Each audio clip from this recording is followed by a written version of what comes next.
వంట చేసేటప్పుడు మనసు చాలా ప్రశాంతంగా ఉంటుంది. మనస్ఫూర్తిగా వంట చేసుకొని, మనసారా మా వారికి వడ్డిస్తూ, కలిసి నేను భోంచేస్తున్నాను. ఇంతలో మా వారు నన్ను అరుస్తున్నారు. ఎందుకిలా అరుస్తున్నారా అని మొదట నా మట్టి బుర్రకు అర్థం కాలేదు.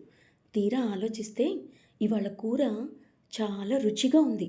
మరి అంత రుచికరమైన వంట నేను చేసినప్పుడు ప్రేమతో నన్ను పొగడాలే కానీ ఎందుకు అరుస్తున్నారా అనుకున్నాను.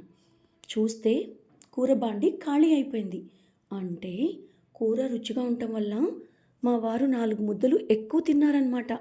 కూర తుడిచేసుకొని మరీ తిన్నారు. పెరుగన్నంలోకి కూర లేదు. టచ్చింగ్‌కి లేదు. అది ఆయన బాధ. అందుకు నాకు అక్షింతలేశారు. దానికి అందాజు తెలీదా నీకు?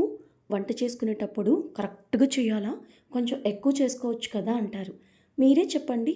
ఎక్కువ చేసుకుంటే అన్నం, కూర అన్నీ మిగిలిపోతాయి. రాత్రిపూట మా ఇంట్లో టిఫిన్ సెక్షన్.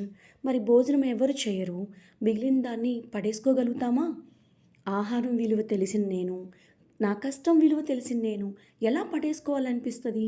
చచ్చినట్టు మళ్ళీ నేనే రెండోసారి ఆ భోజనం తినాల్సొస్తుంది. అది నాకు కష్టంగా ఉంటుంది కదా! అందుకోసమే ఆలోచించి కరెక్ట్‌గా చేసుకుంటాము. అయినా రోజు మేమే చేస్తాము. ఒకరోజు రుచి అదిరిపోతుంది. ఒకరోజు కూరలో ఉప్పు, కారం కొంచెం అటు ఇటుగా ఉంటాయి. మాకు మాత్రం ఎలా తెలిసిద్ది? నిజమే కదా లేడీస్! మనందరం ఇలాగే చేస్తాం కదా!